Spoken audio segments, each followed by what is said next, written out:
Ногаи – одна из многочисленных субэтнических групп крымских татар. Чем отличались между собой ногаи полуострова и Северного Причерноморья?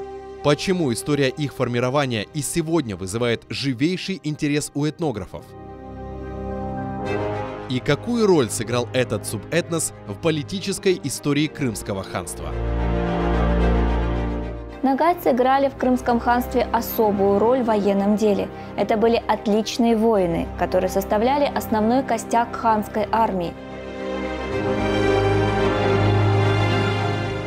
Смотрите уже в эту субботу, 5 января, в 17:35 по киевскому и в 18:35 по крымскому времени на телеканале АТР в программе «Алтын-Девир». Субэтнические группы крымских татар. Часть 2. Ногаи. Жители степей.